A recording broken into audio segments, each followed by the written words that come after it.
नमस्कार दोस्तों, OCN network में आपका स्वागत है। मैं हूं ओमकार चौधरी। सितंबर 2013 जब भारतीय जनता पार्टी और एनडीए ने नरेंद्र मोदी को प्रधानमंत्री पद का चेहरा बनाया, उस समय जाहिर है वो गुजरात के मुख्यमंत्री थे और कांग्रेस के कुछ वरिष्ठ नेताओं ने, कुछ बड़बोले नेताओं ने, जिनमें सलमान खुर्शीद भी शामिल थे जो उस समय मनमोहन सरकार में विदेश मंत्री हुआ करते थे, उन्होंने एक टोंट कसा था। उन्होंने कहा था कि ये गुजरात के बाहर क्या जानते हैं, ये तो कूप मंडूक हैं, इनको विदेश नीति के बारे में क्या समझ है। और बहुत सारे लोगों ने बहुत सारी बातें कही थी, उनको क्या रिपीट करें। मणिशंकर अय्यर ने तालकटोरा स्टेडियम के बाहर मीडिया से बात करते हुए कहा था कि यहाँ अगर वो चाय का कोई खोखा बनाना चाहें, दुकान बनाना चाहें, तो कांग्रेस सरकार उनको जमीन प्रोवाइड करा देगी और 21वीं सदी में वो देश के प्रधानमंत्री नहीं बनेंगे, नहीं बनेंगे, नहीं बनेंगे। 3 बार उन्होंने कहा था और तीसरी बार इस समय नरेंद्र मोदी देश के प्रधानमंत्री हैं। अब ये मणिशंकर अय्यर कहाँ हैं और सलमान खुर्शीद कहाँ हैं, मुझे पता नहीं। लेकिन नरेंद्र मोदी ने खास तौर से विदेश नीति के मामले में, कूटनीति के मामले में अच्छों को पानी पिला करके रख दिया है। जो अमेरिका टैरिफ की धमकी देकर के पूरी दुनिया को साधने की कोशिश कर रहा था, वहां प्रधानमंत्री नरेंद्र मोदी अड़ करके खड़े हो गए। एक शब्द अपने मुंह से नहीं कहा है अभी तक। जो कहा है हमारे विदेश मंत्री ने कहा है या दूसरे लोगों ने कहा है, विदेश विभाग के प्रवक्ता ने डोनाल्ड ट्रंप और उनके सहयोगियों के बयानों और धमकियों का जवाब दिया है। प्रधानमंत्री ने बस संसद में एक बार कहा कि किसी के भी प्रेशर में सीज फायर नहीं हुआ है, दैट्स ऑल। लेकिन भारत को जो घेरने के लिए चले थे, सबक सिखाने के लिए चले थे, आज चीन के दौरे और एससीओ समिट की जो कूटनीति थी प्रधानमंत्री नरेंद्र मोदी की, इसके बाद खुद ट्रंप चक्रव्यूह में फंसे हुए, बेबस से खड़े हुए दिखाई दे रहे हैं। उनकी समझ में नहीं आ रहा है कि इस चक्रव्यूह से बाहर कैसे निकला जाए। लेकिन देर हो चुकी है और भारत, मुझे लगता है कि अपनी एक दिशा पकड़ चुका है। मेरे साथ आज जुड़ रहे हैं वरिष्ठ पत्रकार, पूर्व संपादक, कई पुस्तकों के रचयिता, चिंतक, मनीषी भाऊ तोरसेकर साहब। तो भाऊ को जोड़ते हैं और चीजों को जरा समझने की कोशिश करते हैं। भाऊ, बहुत स्वागत है आपका। प्रणाम। तो भाऊ, जो विजुअल्स चीन से आए हैं, एससीओ समिट से आए हैं, एक दृश्य आया जिसमें राष्ट्रपति पुतिन ने कहा मोदी जी से कि चलिए एक ही जगह जा रहे हैं, बाइलेटरल टॉक्स होनी है आपके साथ, दोनों एक ही गाड़ी में चलते हैं, और उन्होंने अपनी गाड़ी में ही मोदी जी को बैठा लिया। इसके अलावा कल रात के डिनर के भी कुछ फोटोग्राफ आए हैं जिसमें शी जिनपिंग, पुतिन और मोदी जी और कुछ दूसरे राष्ट्र प्रमुख, बहुत ही अनौपचारिक सा माहौल, और एक कहना चाहिए कि किसी भी तरह की ना हिचक ना कुछ, उन्मुक्त माहौल जिसको हम कहते हैं, टेंशन फ्री माहौल। और जो प्रधानमंत्री नरेंद्र मोदी ने एससीओ समिट में भी आतंकवाद के हवाले से पाकिस्तान पर भी प्रहार किया और शी जिनपिंग को भी एक तरीके से कहा कि भाई आपको आतंक पर हमारे साथ खड़ा होना चाहिए। ये जो तमाम विजुअल्स आए हैं, ये जो लाइन मोदी जी ने ली है और जिस तरह की नॉर्मल सी दिखाई दी है संबंधों में, एक विश्वास सा दिखाई दिया है, ये एक मैसेज है ट्रंप के लिए। कि ट्रम्प के लिए ऐसा नहीं मैं मानता हूँ। मैं हमेशा जहाँ से पिछले, मैं वैसे तो मोदी को मैं अच्छी तरह से नहीं जानता था, लेकिन मैंने बार बार ये लिखा है, कहा है कि 2010-12 के बाद जब मुकेश अंबानी और रतन टाटा ने वाइब्रेंट गुजरात में कहा कि ऐसा इंसान हमको प्रधानमंत्री बन के चाहिए, तो मैं सोच में पड़ गया कि ये कौन सा, ये मुख्यमंत्री तो मैं तो 8-10 साल से देख रहा हूँ, लेकिन मेरे दिमाग में नहीं आया। और ये दोनों लोग इतने छोटे नहीं है, रतन टाटा या मुकेश अंबानी, जहां हाथ डालते हैं वैसा वहां से बिजनेस लाते हैं। अगर ये दो लोग बोल रहे हैं, उसका मतलब मोदी मीन्स बिजनेस, ये सीधी साफ बात थी। और उसके बाद में बारीकी से मोदी के बारे में पढ़ता रहा, उनकी जो कोई पॉलिटिक्स है वो ढूंढता रहा, उनके बारे में जितनी जानकारी चाहिए और उनकी एक्शन और उनका परिणाम, इसका जो स्टडी करते गया, तो एक बात मेरे दिमाग में साफ है कि इसकी अपनी मनीषा कुछ नहीं है, महत्वाकांक्षा कुछ भी नहीं है, मुझे कुछ बनना है बिल्कुल नहीं। और वो बात मोदी जी ने बार बार जो प्रचार करते थे, इंटरव्यू देते थे, उसमें कही कुछ बनने की मत सोचो, कुछ करने की सोचो। तो ये इंसान कुछ करने निकल पड़ा है, और जब करने निकल पड़ता है तो उसका मुझे फायदा क्या होगा, ये सोच नहीं होती, ये सोच नहीं होती। और वहां अगर वो गुजरात के मुख्यमंत्री बने, उनको खत्म करने की कोशिश इतनी हो गई, पूरी दुनिया उनके खिलाफ हो गई थी, वो डरे नहीं। आपको याद होगा मोदी के पास टूरिस्ट वीजा था अमेरिका का, वो तक कैंसिल कर दिया। जिस पर एक आरोप ना एफआईआर दर्ज हुआ था, उसको आप आरोपी तय करते हो, फिर यूरोपियन यूनियन ने कर दिया, उन्होंने तकरार नहीं की। मुझे आज भी याद है 2013 में जब मधु किश्वर ने उनका शायद इंटरव्यू लिया था, उसमें उन्होंने कहा था कि कोई बात नहीं, वो हमारे वीसा के लिए लाइन लगाएंगे। ये प्रधानमंत्री होने से पहले उन्होंने बोला था। आज जो सिचुएशन हम देख रहे हैं, तो ये है कि भारत में आने के लिए लोग वीसा के लिए तड़पेंगे, तो यहां तक ले आए। और एक बात उनके दिमाग में साफ है कि मुझे कुछ अगर कमाना नहीं है तो मेरे नुकसान की बात आती कहाँ है। प्रधानमंत्री पद चला जाएगा, चला जाए, सत्ता चली जाएगी, बहुमत चला जाएगा, चला जाए, मेरा अपना क्या है, मेरा अपना घर तक नहीं है। तो जो कर रहा हूं औरों के लिए कर रहा हूं, तो औरों को अगर परवाह नहीं है तो मुझे भी परवाह नहीं है। ये माइंडसेट है मोदी जी का, मोदी जी का माइंडसेट आप समझ लो। तो वही बात उन्होंने गुजरात में करके दिखाई। पिछले 10-11 साल में दिल्ली में बैठकर देश की राजनीति करते हुए उन्होंने करके दिखाई। और पिछले कम से कम मैं मानता हूं कि 5-6 साल, पहली टर्म मैं नहीं मानता, पहली टर्म जो थी 57 देशों का उन्होंने दौरा किया था, और बदला हुआ भारत दुनिया को समझाने की कोशिश पहले 5 साल में की थी।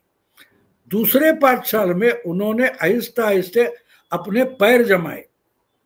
दूसरे 5 साल में इसलिए बोल रहा हूं कि आपको याद होगा दूसरे 5 साल शुरू हो गए, उसमें 6-7 महीने ज्यादा से ज्यादा गए होंगे तो कोरोना का प्रॉब्लम शुरू हो गया, और उसका फायदा उठाते हुए 2 वैक्सीन इंडिया में बने, वो करोड़ों की संख्या में दूसरे गरीब छोटे देशों को देकर उन्होंने जो एक गुडविल पैदा किया, वो गुडविल सिर्फ मोदी के लिए गुडविल नहीं था, वो भारत की परराष्ट्र नीति का फाउंडेशन था।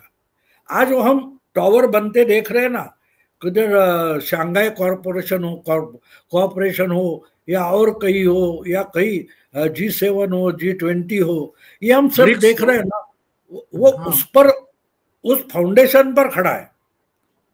अगर वो फाउंडेशन आप नहीं देखोगे तो आपको पता नहीं चलेगा टावर कैसे खड़ा होता है। एक लकड़ी लेकर या बांबू लेकर आप जमीन में गाड़ दोगे 1-1.5 फुट तो खड़ा होता है, लेकिन उसको वजन नहीं उठा सकता। अगर 6-7 फुट अंदर डालोगे तो ही वो पक्का होकर खड़ा होता है। तो अगर वो ना देखकर आप समझोगे ये तो बाम्बू है, वो गिरा सकता, वो नहीं गिरेगा। तो मैं मानता हूं कि ट्रंप हो और बाकी लोग हो, ऐसा इससे समझ में उनके आ रहा है, लेकिन कुछ लोगों को समझ में देर आता है। वो अपने, अब देखो हमारे देश का जो मीडिया था, बुद्धिजीवी थे, ये अभी 11 साल होने के बावजूद मानने को तैयार नहीं कि सत्तांतर हुआ है। जिसको हम गुजरात के लिए नकारा बोलते थे, वो तो देश का नहीं दुनिया का नेता बन गया है। ये एक्सेप्ट करने में प्रॉब्लम होता है, ये सच्चाई स्वीकार करने में प्रॉब्लम होता है, और इसलिए उनके समझ में नहीं आ रहा है। तो ये अचानक नहीं हुआ है, इसके लिए बड़ी मशक्कत की है, मेहनत की है। हम जब खेत देखते हैं तो जमीन होती है, उपजाऊ भी होती है, अगर उसमें मशक्कत मेहनत नहीं करे तो कुछ उगने वाला नहीं है। ये मोदी जी ने पैदा किया है, मैं नहीं मानता। हाँ, मोदी जी ने मेहनत की है, लेकिन ये तो 1950 1960 के बाद भी यही तो जमीन हमारी थी दुनिया भर में। जो इंडियन कल्चर, इंडियन भाषा, इंडियन टैलेंट उठाकर मोदी दुनिया भर गए, वो तो डायस्पोरा। मोदी ने 2014 के बाद बाहर 2 करोड़ लोग नहीं भेजे, 2 करोड़ लोग डायस्पोरा करके इंडिया के बाहर है, वो तो मोदी ने नहीं भेजे ना। हाँ, 25-30 लाख हो गए शायद मोदी के जमाने में गए, उससे पहले से है। लेकिन उनको अपना फाउंडेशन बना के मोदी ने, जो उन्होंने एक बार मुझे ख्याल है मेडिसिन क्या बोलते हैं वो, मेडिसन स्क्वायर में जो भाषण किया था इंडियन, वो बोले आप हर एक लोग इंडिया के एम्बेसडर हो। तो कितना फाउंडेशन चौड़ा कर दिया उन्होंने, वो समझो। तो आज के परिणाम उस पर आ रहे, सबको दिखा दिया कि आपको मेरी जरूरत है, मेरी यानी भारत की जरूरत है, मोदी की नहीं, भारत की जरूरत है। और भारत के लिए डिसीजन अगर मोदी ले रहा है तो आपको मोदी की जरूरत है। अगर ट्रंप समझे ना समझे, ट्रंप ने जो तकलीफ दी उसे शी जिनपिंग समझ गए, पुतिन समझ गए, एर्डोगन, कल हमने देखा एर्डोगन दौड़ते आया, आगे झुककर उन्होंने हाथ मिलाया मोदी से। तो समझ में आने में किसी को जल्दी में आता है, किसी को देर आती है। और भाऊ अभी जापान के दौरे से चीन पहुंचे थे, जापान ने जो ट्रेड डील के लिए, आगे बातचीत के लिए अपना दल वॉशिंगटन जाना था, उसको रोक दिया। इसके अलावा ऑस्ट्रेलिया का बयान आ गया, जो ट्रंप की ये टैरिफ नीति है इसको लेकर के। यानी क्वाड के जो 4 सदस्य देश हैं, अमेरिका, जापान, ऑस्ट्रेलिया, भारत, 3 जो हैं वो अब अमेरिका के खिलाफ खड़े हुए हैं। ये एक बड़ी रणनीतिक चूक है अमेरिका की तरफ से, और मोदी की एक बड़ी कामयाबी है कि वो बिना कुछ ज्यादा बयानबाजी किए हुए, जो थोड़ा हिचक रहे थे उनको भी सीधे खड़े होने के लिए प्रेरित कर दिया।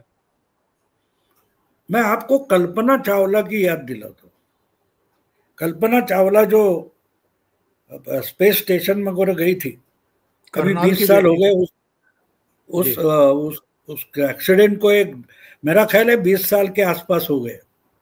तो उस वक्त मेरी बेटी यूएस में थी, और क्या बोलते हैं जिसको, डिजिटल इमेज प्रोसेस वगैरह, वो जो टेक्नोलॉजी है उस पर वो मास्टर डिग्री कर रही थी। तो उसके जो प्रोफेसर्स थे, उसके पास वो जो एक्सीडेंट हुआ था उसका एक्चुअल फिल्मिंग जो हुआ था, रिकॉर्डिंग हुआ था, वो किसी इजराइल के सैटेलाइट ने किया था, उसकी फिल्म आई थी। तो उसको स्टडी करने का जो ग्रुप था उसमें हमारे बेटी ने काम किया। तो उसमें एक, उसने मुझे भी भेजी थी, तो मुझे याद है कि बाद में जो स्टडी किया उसमें क्या हुआ कि जब वो जो यान था वो निकल गया सीधा, तो हमारे वातावरण से निकलते हुए उसके बाहर चिपकाई हुई एक जो लादी, जो हम बोलते हैं टाइल, वो निकल गई थी। तो उस पर ध्यान नहीं दिया गया, तो एक निकल गई थी, कोई बात नहीं, लेकिन बाहर तो प्रेशर नहीं था, हमारे वायुमंडल से निकलने के बाद प्रेशर नहीं था, वो चल गया, वापस आने तक प्रॉब्लम नहीं था। लेकिन जब वो यान हमारे वायुमंडल में घुसने वाला था, तब वो जो एक टाइल निकली थी वो सबसे बड़ा एक्सीडेंट था, क्योंकि फिर उसके जो छेद निकले थे उससे एक एक करके टाइल्स निकलते गए और उसका जो सुरक्षा कवच था वो निकलता गया। तो एक छोटी सी बात थी, लेकिन समय पर ध्यान नहीं दिया गया और एक्सीडेंट हो गया। ट्रम्प की आप गलती देख रहे हो तो वो देख रहे हो कि हमने भेजा है, एक टाइल निकल जाए तो क्या होता है, इस माइंडसेट में 20 साल पुराने माइंडसेट में डोनाल्ड ट्रम्प थे, अमेरिकन उनके एडवाइजर थे। तो वो समझ, जो गलती दिखाई दे रही है, लेकिन आप देखना नहीं चाहते कि एक टाइल अगर वापस आती है और उस टाइल में अगर हमारे वायुमंडल का प्रेशर आ जाता है तो एक एक करके पूरे टाइल्स निकल जाएंगे, सुरक्षा कवच निकल जाएगा। तो ये जो ट्रम्प जिस मूड में है, क्यों थे, उनको लगता था हमारा दबदबा है ना, हर एक को हमसे डर कर रहना चाहिए। लेकिन जब वो प्रेशर पैदा होता है वायुमंडल में घुसने के बाद, वो जब आइडिया थी हम सुपर पावर है, हमको कौन डरा सकता है, तो ऐसे में एक टाइल जो निकली थी वो जब प्रॉब्लम बन जाता है तो वो टाइल का नाम नरेंद्र मोदी है। आप वो एक्सीडेंट समझ लो। वो वायुमंडल में घुसते वक्त एक एक मोदी नाम की टाइल थी, वो नहीं थी। और बाद में आप कुछ 40 से ज्यादा देशों ने आहिस्ते आहिस्ते अमेरिका के खिलाफ मोदी के पीछे पोलराइज होकर खड़े हो गए, एक के बाद एक आके मोदी के पीछे खड़ा हो गया। तो वो टाइल्स निकलते गई है जो दबाव में थी। आप उनको डरा रहे थे, उनको कोई हमारे लिए लड़ने वाला कोई है या नहीं। अभी मोदी लड़ने के लिए मैदान में नहीं उतरे, लेकिन मोदी ने इंटेंशन दिखा दिया है कि इससे टक्कर लेनी है तो मैं तो टक्कर लूंगा, आपको आना है तो आ जाओ, आ जाओगे तो आपके साथ, वरना मैं तो अकेला डटकर खड़ा रहने वाला हूं। तो बाकी के लोगों में हिम्मत जुटने लगी। मोदी 2013 में नेता बना तो वही हाइबरनेशन में जो बीजेपी पार्टी थी उसका केडर था, उसमें जान आहिस्ते आहिस्ते आ गई और वही पार्टी आकर खड़ा हुए। मोदी क्या है, मोदी एक चेतना बनी, बाकी तो पार्टी काम कर रही है ना, बाकी तो पार्टी काम कर रही है। आप नहीं बोला कि अभी तक मोदी ने जवाब नहीं दिया, जयशंकर बोल रहा है, फॉरेन मिनिस्ट्री के लोग बोल रहे हैं, ये बोल रहा है, वो बोल रहा है, मोदी नहीं बोला। मोदी को बोलने की जरूरत है ही नहीं। तो ये अगर आप समझ लो कि इसमें गड़बड़ कहाँ है, तो गड़बड़ वहां थी कि मोदी क्या चीज है। मोदी का मतलब भारत है और वो पुराना भारत नहीं है। 11 साल में भारत बहुत बदला है, सिर्फ बीजेपी नहीं बदली है। हमारे यहाँ के बुद्धिजीवी एनालिस्ट है वो भी नहीं समझ पा रहे हैं। वो मोदी का कंपैरिजन बाकी लीडर से, बाकी प्राइम मिनिस्टर से करते, वो गलती है। ये इसने एक पुरुषार्थ जगाया है, वो पुरुषार्थ काम करता है ना। वो आपको शोले फिल्म का याद है ना, उसके सामने बंदूक पड़ी रहती है और वो अमिताभ और धर्मेंद्र फिर गाली देते हैं संजीव कुमार को, अरे तेरे सामने बंदूक पड़ी थी क्यों नहीं उठाई तुमने, तो वो शॉल दिखा दे, निकलता है तो उसके हाथ ही नहीं है। तो मानो उस जैसे हमारे देश को बना रखा था। हाथ तो थे लेकिन शॉल में लपेट कर ऐसे रख के दिखाए रहे थे कि हमको हाथ ही नहीं है। हाथ थे और मोदी ने बोला कि हाथ उठाएंगे, हाथ उठने लगे, पैर चलने लगे, बस और कुछ नहीं हुआ। ये था, ये था, उसको जगाना जरूरी था, जिसका नाम भारत है। भाऊ, क्या इस समय डोनाल्ड ट्रंप मूर्खों की टोली से घिरे हुए हैं? उनके एक सलाहकार हैं पीटर नवारो, उनका बयान आता है बजाय इसके कि जो डैमेज हुआ है उसको कंट्रोल किया जाए, भड़काने वाली, अराजकता पैदा करने वाली साजिशपूर्ण टिप्पणी कि जो रूस से तेल खरीदा जा रहा है उससे ब्राह्मणों को फायदा हो रहा है भारत में। एक तो जो वर्ण व्यवस्था है, जाति व्यवस्था है, जो हमारा सामाजिक ताना बाना है, इसके बारे में वो लोग जानते ही क्या है। दूसरी बात यह है कि हमारी कौन सी पेट्रोलियम कंपनी ऐसी है जिसको कोई ब्राह्मण लीड कर रहा हो? HPCL हो या बेंगलुरु वाली हो या रिलायंस इंडस्ट्री हो, इनमें से कोई ब्राह्मण नहीं है। ये चीजें आती कहां से हैं इनके दिमाग में, या ये कहीं से फीड की जा रही हैं? यहाँ की जो इकोसिस्टम है वो फीड कर रही है। जिन्होंने कांग्रेस को, देखो यहाँ जो वामपंथी बुद्धिजीवी पैदा किए गए वो भी ब्राह्मण है। ये तो और मजेदार बात है। किसी का नाम बोस है, किसी का नाम बसु है, किसी का नाम भट्टाचार्य है, किसी का नाम चट्टोपाध्याय है। ये खुद ही ब्राह्मण है, ये एजेंडा बनाने वाले, और वो एजेंडा उनको फीड किया गया है। This is Brahmanical system. तो बकने लगे। अब यहां से उठकर वो वहां जाकर बैठे, वो इनको गाइड कर रहे। तो जो सामने चिट आ गया उस पर राहुल गांधी बकने लगते, वोट चोरी, वोट चोरी, वोट चोरी। अरे कहाँ हुई वोट चोरी? तुम्हारा ही सिद्धरामैया कुछ बोल रहा है, तुम्हारा ही सी इब्राहिम बोल रहा है, तुम्हारा ही राजन्ना बोल रहा है कि हमने ही चोरी की है। लेकिन राहुल कागज पर भरोसा करेगा ना, चिट सामने आई है, वो मेरा भाषण तैयार करने वाले ने भेजा है तो मैं बकूंगा। तो नवारो और राहुल गांधी में फर्क क्या है? तो ये बोलने दो। उसका दूसरी बात यह है कि इसका अमेरिका पर कुछ परिणाम होगा। तुम्हारे खिलाफ उधर लोग खड़े हो गए। अभी तुम्हारा कांग्रेस यानी उधर की पार्लियामेंट, उधर की पार्टियां, उधर के बुद्धिजीवी, उधर के अर्थशास्त्री अगर ट्रंप के खिलाफ बोलने लगे तो वो क्या ब्राह्मण है? ये पागलपन होते जाता है। और जैसे एक होता है ना, अगर एक पागल है वो बोलेगा देखो देखो सामने भूतनी आ रही है, आप बोलोगे अरे कहाँ है, कुछ नहीं है, क्या बात कर रहे हो? तो बोलेगा नहीं नहीं देखो उसके लंबे बाल हवा में उड़ रहे हैं वगैरह वगैरह। उसको वो दिखाई देने लगता है क्योंकि दिमाग काम नहीं कर रहा है। तो ट्रंप का भी दिमाग काम नहीं कर रहा है। मैंने इसीलिए अभी अभी वीडियो डाला है।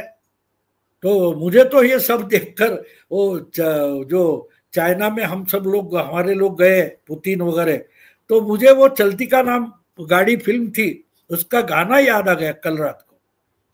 तो वो किशोर कुमार मधुबाला के साथ घूमने जाता है तो उसका जो मदला भाई है वो लड़कियों से बोलने को डरता है, शर्माता है। तो उसको बहुत क्यूरियोसिटी होती है ये जाकर उस लड़की के साथ क्या करके आए। उसका कुछ जोड़ी जम गई, प्यार हो गया। तो किशोर कुमार उसको उल्लू बनाने के लिए गाना गाता है, हम थे वो थी और समा रंगीन, समझ गए ना, जाना था जापान पहुंच गए चीन, समझ गए ना।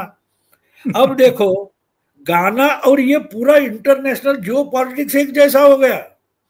मोदी निकले थे जापान के लिए, पहुंच गए चाइना।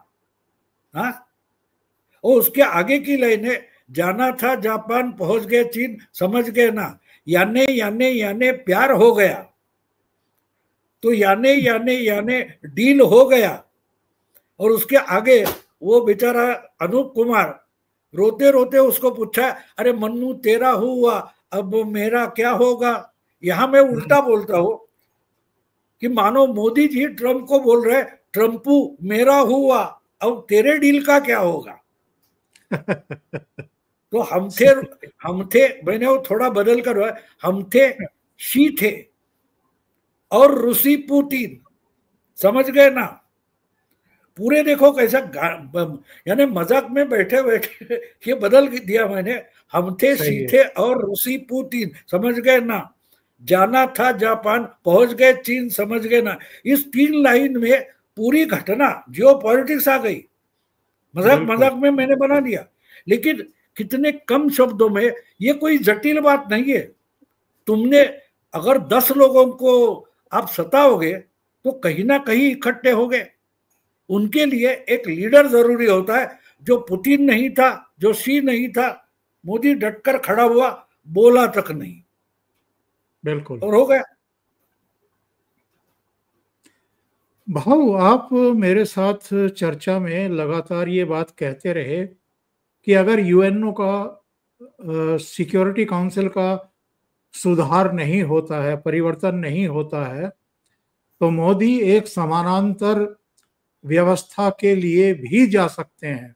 जो कभी नहीं हुआ वो हो सकता है, क्योंकि जब इसका गठन हुआ था तब की स्थितियां वैसी होंगी। आज ग्लोबल ऑर्डर बदल रहा है।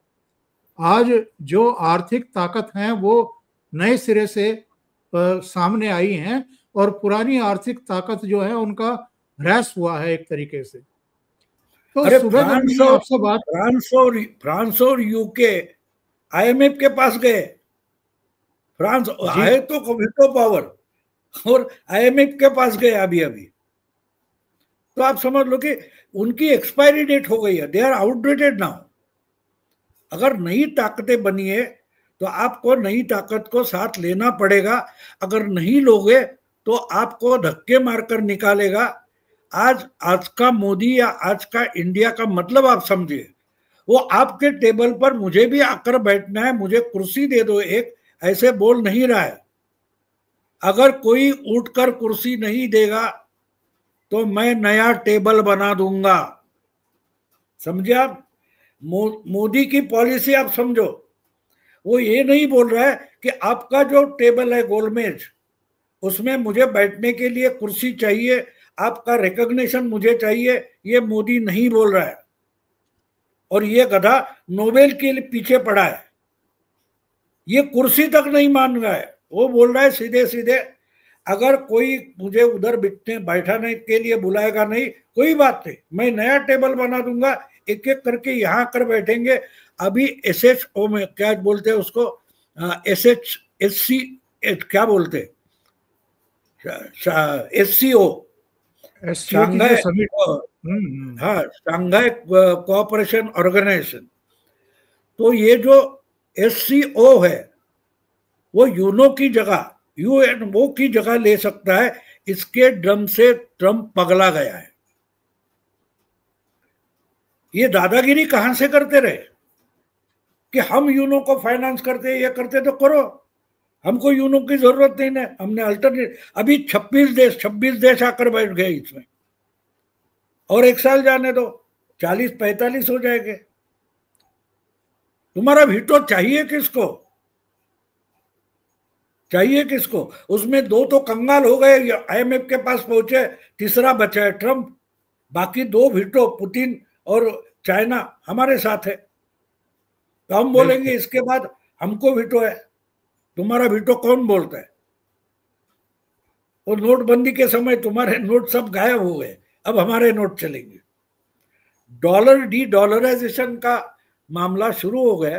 तो ये बात है, मैं ये पिछले 2-2.5 साल से अलग अलग लिखने पर या बोलने पर बातें बताता रहता हूँ कि जब से मोदी विश्वगुरु बोल रहे हैं, इसका मतलब साफ है कि वो गुरुत्वाकर्षण का मध्य बिंदु बदलना चाहते हैं। और वो अब आहिस्ते आहिस्ते सामने आने लगा है। अगर जो समझेगा वो बचेगा, नहीं तो उस चक्रवात में कहां उड़कर फेंका जाएगा पता नहीं।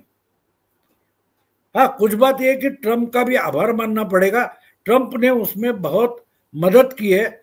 आते आते उसने जो चाइना पर टैरिफ का बारिश कर दी, उससे चाइना वीक हो गया। पुतिन को हमारी जरूरत थी, ये दोनों हमारे साथ आ गए और लीडरशिप हमको मानो ना मानो मिल गई है। और ये ट्रम्प के दिमाग में नहीं आ रहा है, तो उसके परिणाम उनको भुगतने पड़ेंगे। हम क्या कर सकते हैं? बहुत बड़ी बात और बहुत अहम बात आपने कही है भाऊ। इसी नोट पर आज का कार्यक्रम खत्म करेंगे। ठीक, आप जुड़े, आपने इतना समय निकाला, बहुत बहुत धन्यवाद भाऊ आपका। नमस्कार।